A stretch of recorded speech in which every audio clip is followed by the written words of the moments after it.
O mga kababayan, eto na. Wala na si Bato sa Senado mga kababayan. Yan ang kinumpirma ngayon. Diyan ngayon sa balita.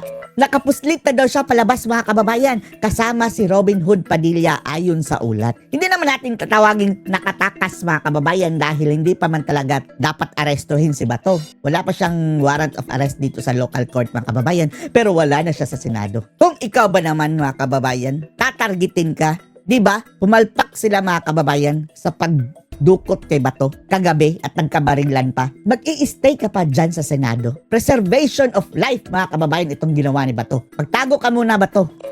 Panoorin po natin ang ulat mga kababayan ha. Yes, wala si Senator Ronald De La Rosa Wala na. sa Senate building sa mga sandaling ito. Ayon ito sa isang senador. Sabi ng nasabing senador sa atin, kinumpirma ito ng taga-Senate Secretariat. At sa wala na si information, Bato! alas 2:30 ng madaling araw 2:30 a.m. lumabas dito sa Senate building. Wala pang walang binigay na additional information at walang At hindi naman siya bawal mga kababayan. Hindi naman siya pinagbawalan talaga na lumabas sa Senado in the first place. So walang illegal sa ginawa nila mga kababayan. Walang illegal. Hindi naman siya nakakulong dun sabi kung Hindi rin siya nakakontempt. nasaan sa mga sandaling ito si Senator De La Rosa. Ang tanging kinumpirma ng senador ay wala dito sa Senate building. Si Senator De La Rosa batay sa nakuha niyang confirmation mula sa Senate Secretariat. Tapos ang mission mo ba to? Magtago ka na ba to? Wala na ibang detalye, Mika? Wala na ibang detalye. Wala ibang detalye. Wala pang ibang detalye. Araw daw lumabas dito. Madaling Actually, araw. sinasabi na sa atin ito ng ilang mga May kaibigan kasama? natin Sino kasamang mula sa lumabas? Senate security, pero hindi, of course, kinakailangan natin ng mga confirmation at ito. Isang senador na ang nag-confirm na wala dito sa building sa Senator De La Rosa batay sa kanya nakuhang confirmation mula sa Ikaw ba naman mga kababayan ang i-operate ng mga siguro mga special forces yun ng mga bangag mga kababayan? Secretariat. Bagay na tatanong Walang sinabi kung sinong Kasama. walang detalye kung Wala paano pa yan, nakalabas, sigurado. kung saan sa sumakay. Kung sino Oo, kasama. Oo. Ayon sa ulat mga kababayan ng ibang news station, posibleng si Robin daw. At saka yan O ba kung sino kasamang lumabas kasi may mga sinasabi na kay ganitong ganyang sasakyan, si Senator ganyan ang kasamang lumabas. Wala. Siguro ito, limited pa lamang yung information doon sa wala si Senator De La Rosa dito sa Senate building At at confirmation ito na isang senador. Ninfa, at itatanong ninyo siyempre kay Senate President Alan Cayetano kung nagpaalam ba, di ba, he is under protective custody. Protective custody. Nagpaalam Oo, ba at- ang pag-alis na yun ay may paalam ng Senado, hindi ba? At kung yung paano bang mechanics ng protective custody, Oo nga. hindi ba daw? Not necessarily na mga kababayan na ikulong doon sa Senado. But physical custody yun? O kung pwede bang nasa labas ng Senado pero Senate protective custody pa rin na maituturing. Supported ba siya? Oo. Oo Ayan, nga. sige.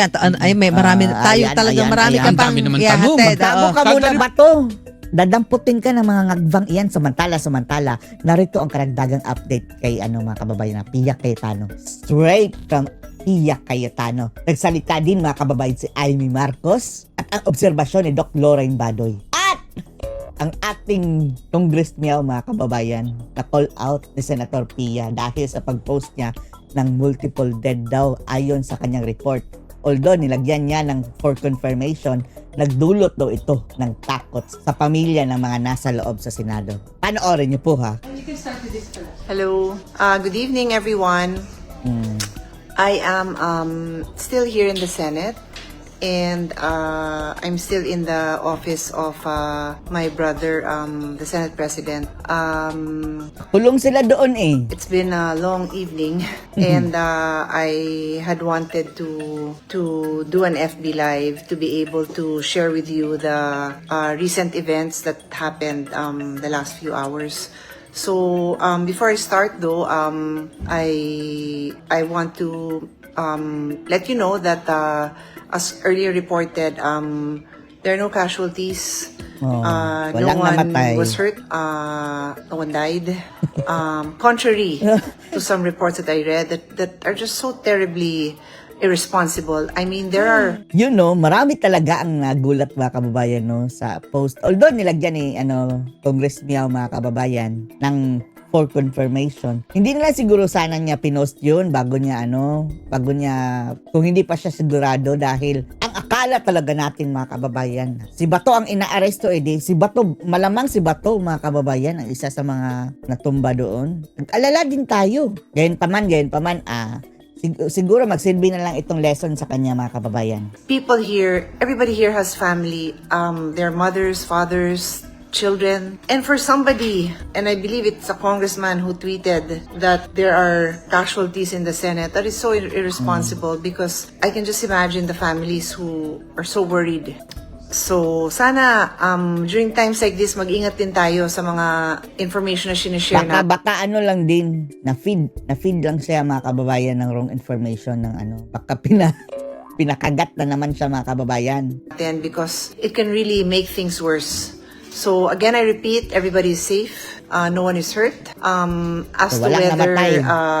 we are in lockdown, how do I explain this? I am here voluntarily. I'll explain later why I was here, why I'm still here. Of course, we had session. That's why I was here. But right now, the Secretary of the DILG, Secretary Remulla, is coordinating with our OSAA, that is the Office Walang of the umaamin, Sergeant of no? Arms, to clear and Bakit walang ensure that umaamin? there are no third parties in the Senate loitering around. So the Senate staff has all been sent home. The only ones here would be the senators, and most of us are complete in the new majority, and some of our staff. But I want to call out all the staff and the media who were here with us during this experience. I'm a mother, like many of the other women here. I'm a daughter. Beyond my official capacity, I'm a human being, and I would not wish on anyone to experience what we experienced. That all around us, there were gunshots, and we even thought that it was a paputok. And so, anyway, I'll go and make kwento chronologically, but yun nga, I still just want to reach out to the staff and to the press, to our Senate media. Grabe din yung pinagdaanan nyo, ang tibay nyo. Madam, ano lang update? I know it was scary for all of us, Tungkol and I'm doon not sa gonna mga pretend I gunmen. wasn't scared. And the media, they were there, like, I mean, wala naman hong bulletproof rooms dito, wala naman kaming bulletproof vests, and we were just in a room, there's windows. Paano kung active shooter yun mga kababayan, no? Or assassin mga kababayan na pwedeng ipatumba si Bato. Pero yung nahuli, empleyado ng NBI eh. You know, so, yeah, to all the staff who also experienced this, I'm just glad that everybody is safe. So, I also just wanna express a little bit of my sentiments, no? Na I heard that there are officials, publicly elected officials, there are netizens who say na gawa-gawa lang to. I can tell you na... Serekto mga kababayan, mukhang nagsabi na stage daw. Ay, Diyos ko. Tapos si BBM na nagsabi na parang flat daw mga kababayan, para manggulo sa gobyerno, ganyan. Eh, yung mga suspect na, taga-NBI. There is no way na gawa-gawa ito. From where I was standing, we were all so scared, we were all so shocked, and I wanted to go on Facebook Live. At bakit alam ng mga minority mga kababayan na senator? Alam nga nila, sino binanggit niya nyo? Subiri. Di ba nagsialisa na sila mga kababayan? Bakit nila alam yan? At naiwan talaga ang mga majority. I have evidence in the sense that when we first heard putukan, and akala pa namin, yun nga, yung paputok lang. And then, I think it was my mom or my brother who messaged sa family group namin na, are you okay? So, to prove to my mom na okay kami, nag-video ako and I sent it. That's why I have a timestamp. Alam ko kung anong oras yun. I said, hi mom, we're okay. Tapos, video ko pa yung brother ko para malaman ng mami ko na okay yung brother ko. So, may timestamp ako na at that time na merong ng konting putukan, hindi lang rin yung ako konti, maraming na hindi yun. kami naniniwala, or at least ako, na hindi okay. umpisa. Kasi nga, wala, nag-video pa ako. Then after that, tuloy-tuloy na yung putukan, and apparently, totoo na pala. So, here's my chronological narration to the best of my ability, okay? And now you know that during times like this, of course, you're emotional because it's literally your life at stake. Tapos inangasan ka pa ni Matibag, So, no? ba't kami nandito? Natapos na yung session and then may Nag-angas caucus pa si kami Matibag. because we have to discuss the committee chairmanships because ang gusto ng bagong Senate President is by Monday ma-announce na yung bagong chairman so that ma-continue na yung work. Blue Ribbon, Marcoleta. So yun yung isang main topic namin. And then at the same time, in-inform kami ng Secretariat that they have been told by the House that the articles of impeachment will be sent to us. And that is why pinatawag yung Deputy Secretary in charge to brief us na anong mangyayari pag na-receive, ano yung steps na mangyayari. Tapos, at that time, at some point there, lumabas na siya to receive the articles of impeachment kasi dumating na daw. And then, yun na, yung may mga narinig na putukan, pero yun nga, medyo matagal din yun before namin nga na, before we took it seriously na may nangyayari na eh. So, but yun yung topic namin, yung articles of impeachment nung nandito kami, sabay-sabay. At tapos naalala ko pa na na-establish din namin na may mga nag-uuwian na. Well, of course, gabi na rin. So, talaga namang may uuwi. Wala namang issue doon. Pero na-confirm namin na yung iba, sinabihan na umuwi na. Oh, ayan. Bakit sinabihan yung ilan? Meaning, mga kababayan, alam na nila. Umuwi na kayo. Kasi parang may mangyayari. And of course, Bakit sila lang ang sinabihan? Sino bang mga wala doon, mga kababayan wala doon? tapos Bagoong yung Pilipinas. DepSec namin, parang nasabihan pa niya yung mga kasama niya, hindi man ako pwede umuwi dahil aantayin ko yung articles of impeachment. And then kami rin, parang, we're waiting for the articles of impeachment also. So that was really the main, and yun nga, I don't think at that point we thought it was serious na totoo yung may putukan. And then nung sunod-sunod na yung putukan, and then nag-amoy usok na, sabi ko, gosh, this is really serious. And then yung Buti na lang hindi nasunog. Baka sinunog nila, no? Sunog ang mga senador, mga kababayan. chief of staff ko, Ubos. Minority na lang ang titira, sina Soto. yung long-time staff ko, mga 3 sila, they usually follow me around naman kasi minsan papatawag ko, take notes kasi ganito mangyayari, we have to do this. Nandun lang sila sa, parang, what do you call it, like the outer room of my brother's office. This is not the official Senate President's office kasi 3 days pa lang Senate President si Alan. So this is his office downstairs. So sumilip ako sa labas, tapos sabi nila, pumasok ka na lang, delikado, don't go near the windows, don't go out, just stay inside. Tapos sabi ko, what's happening? Tapos ang ingay na, tapos yun nga, may mga putukan, and then parang I think they were kind of trying to barricade the doors because ang reports din, and then my brother Ren was sending me news reports kasi nga may media nga na nandyan na may mga pumapasok na daw sa Senate. May mga gustong pumasok sa Senate. Sino bang gumaganyan, mga kababayan? Akala nila pwede nilang gawin yung ginawa sa KOJC at saka kay Tatay Digong? Dumadaan sa escape emergency exits, yon, and then dun sa GSIS side kasi we are actually renting lang, tenant lang kami ng GSIS. So nakadikit kami dun sa main GSIS building, and so hindi na namin property yon, wala kaming security doon. Pero nung Sino ba andun sa GSIS, mga kababayan? Na videohan na mismo, mga NBI, di ba? Nireport yan sa mga media, mga kababayan. At isa pa, bakit di ba 1,000 plus, mga kababayan? Similar sa paghuli kay Bato, kay Kibuloy at iba pa, mga kababayan. Similar style. Paghuli kay Tatay Digong pala at kay Kibuloy, di ba? Ganyan din. So talagang may balak silang lusubin siguro at kunin si Bato ng sapilitan. inaano nila nung sine-check nila, doon pala nanggaling yung putukan talaga. That's what was later on reported to us. So, I really thought it would just subside kasi kala ko parang may nahuli, nagkaputukan. Syempre, it's not good, no? But hindi ako nakakaramdam ng panic or anything. Pero nung hindi na tumitigil yung putukan, medyo nakakatakot na talaga na gano'n, para ka nang nasa war zone. And then, presence of mind, sabi ko, gosh, I should be reporting this to people so they know what's going on. I mean, every human life is important, but this is the Senate, which is what people look up to when you think of democracy, when you think of freedom Wala na parang ng Senado, mga kababayan of nababoy. speech, when you think of, laws that are made for the protection of the people. So I'm like, who would dare shoot Who would dare? at the Galit na galit siya, Senate? no? Dati sa live, no, ni Jinggoy, galit na galit. Who would do that? So I said, baka I should go live. But at the same time, syempre, I wanted to also give my brother, si Senate President, the opportunity to make his official announcement. And sa totoo lang, if you know me well, you know that hindi ako mahilig gumawa ng gulo. Hindi ako mahilig magdagdag sa gulo. So I felt that it was prudent na I won't Prudent pa siya nun, ha? won't Galit na galit pa siya nun. go live and add to the confusion, add to the panic. And again, as I said, I could easily just call my family, but I didn't want to go live and make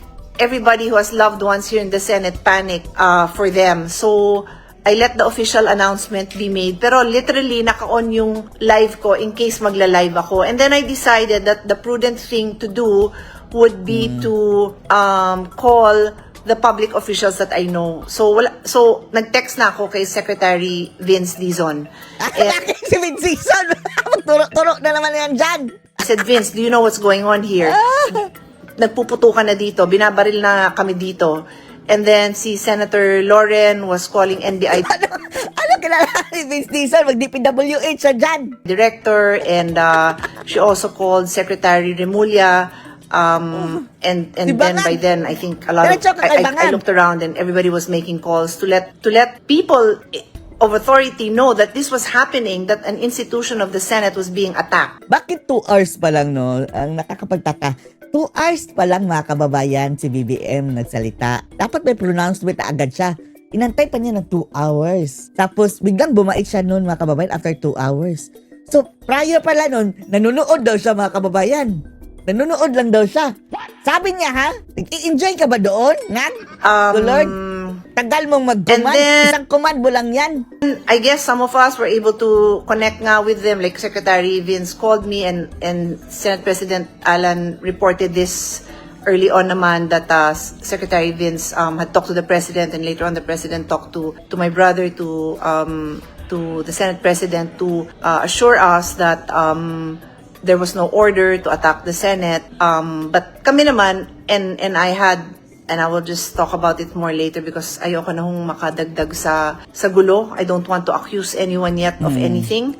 But I felt that the natural reaction would be for anyone, as Secretary Vince did respond to me na, "Are you okay? How are you? Let me find out what's going on." Because that would be the natural reaction if somebody you know would tell you na binabaril na kami dito. You know what's going on.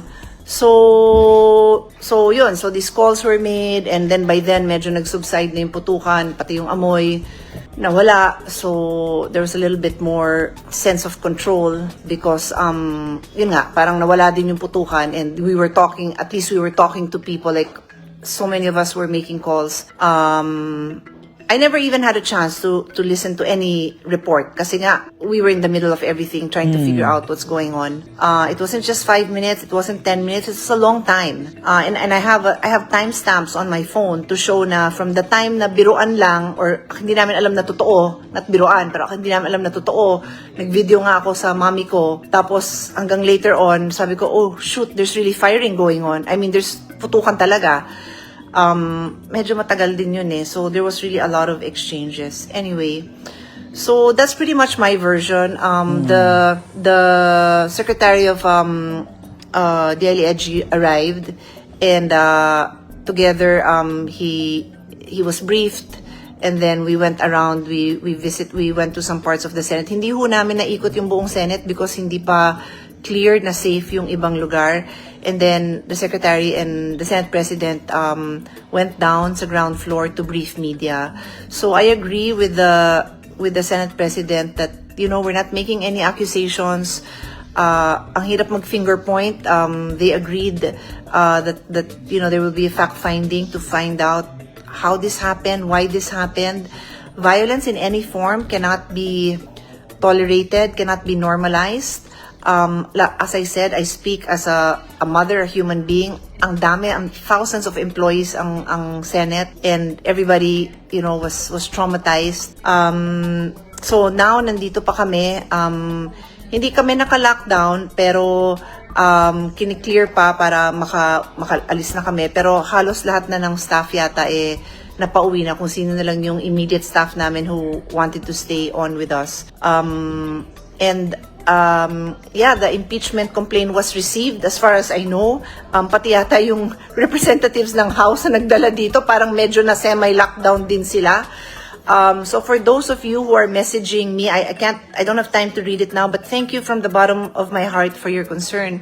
Yung mga walang magawa at akala imbe-imbento to, if you love your country, do the research, find out what's going on, don't jump to conclusions. I only want what's best for our country. I may decide in ways that some of you love, some of you hate, but know that as a lawyer, I work hard to ferret the truth. I work hard to bring my work to the highest standards, and I will continue to do that. Earlier today, I took the floor to call out a colleague who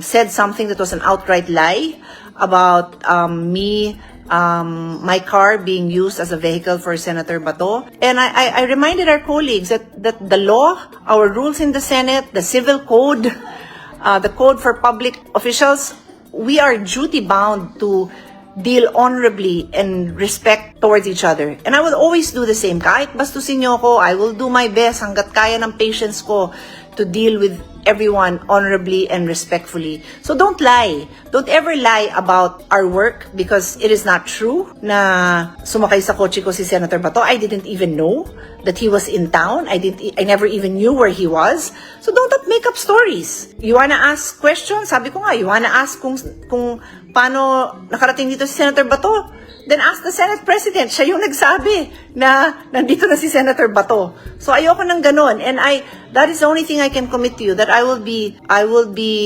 honest and candid about my work. Like I said kanina, meron akong gustong i-share na sentiments ko about what happened, pero I don't want to accuse anyone. Ayoko nung dala lang ng init ng ulo ko. I will accuse people of not doing their job or sila yung guilty. Di ko gagawin yun. Kasi hindi makakabuti sa ating institution. It will not help our country. It will not help us go beyond this if I just make accusations. And I trust and I have a lot of faith in my brother na ganun din siya. Kalma lang siya. You've seen him in action. Kung kailangan makipag-away, makikipag-away. Ako din, kung kailangan makipag-away ako. But now is not the time for that. Now is the time to be calm. So yung mga walang magawang matino, I pray that you find something that will be useful to our country, to your community, to your family, na dun nyo ibuhos yung energy ninyo. Okay, yan ang dasal ko po sa inyo because our country at this time requires that we are... Ang dali ko sanang sabihin yung word na united, but it's so abused in that sense. So we don't even have to unite, but let's all do our part to make this a better place. We have an energy crisis. I was, until recently, the chairman of the Committee on Energy. Next week, itutuloy ko yung hearing na yon, even in a holdover capacity on yung pagtataas ng presyo yung ang tawag dito, yung energy bill natin, yung electric bill natin, kung bakit ang daming mga charges doon, i-discuss ko yun. You will very rarely hear me talk about politics because it comes with the job, but I take my legislative work very seriously. So I'll be working a lot on those issues, tuloy-tuloy yun. Unfortunately, and I really consider it unfortunate, na part of our work next week, kasi ang session namin is until today, Wednesday, then next week ulit will include a very political activity, which is the impeachment. It is political. So pag sinabi yung namumulitika si Senator Pia, no, an impeachment process is a political process. Okay? It is a constitutionally defined event that we are duty bound to participate in as senators. But it is political. It is political. And it's tough. It's tough for me. I think it's tough for everyone. Maybe some have made their decisions. I think there may be senators who made public how they feel about it. With me, I will always study the evidence. I take my job so seriously. It's my job as a lawyer. Hindi niyo matatanggal sa akin yon kasi abogado ako. So hindi ko sasabihin na dahil sa politika, kaibigan ko to. Dahil sa politika, kagalit ko to. Hindi ako ganun. Dahil abogado ako, binigay ng Diyos na yung opportunity na mag-aral ako ng batas. So that is what I will be using, my experience and my brain as a lawyer. But it is a political process. So on that note, I think I've said enough for the night. Let's all pray for our country. Again, to all those who went through this, the media who I think many are probably going to sleep and camp out tonight because feeling ko lang hanggat nandito yung Senate President, hanggang nandito yung ibang senators, yung iba dyan hindi uuwi. I'm just glad that everybody is safe, and to all their families, if you haven't reached them, wala akong nasaktan dito tonight. So, thank you again so much for all your messages of concern. God bless you all. Kakagulo pa rin kami rito kasi ang balita, may nahuli na isang NBI na CA, confidential agent, na binalikan yung kanyang tactical bag na siyang naiwan dito sa hagdan ng second floor kung saan nagmula yung putukan. Ngayon, yung tao na nahuli, pinangalanan yung NBI boss niya, si Attorney Bomediano ng NBI Transnational Crime.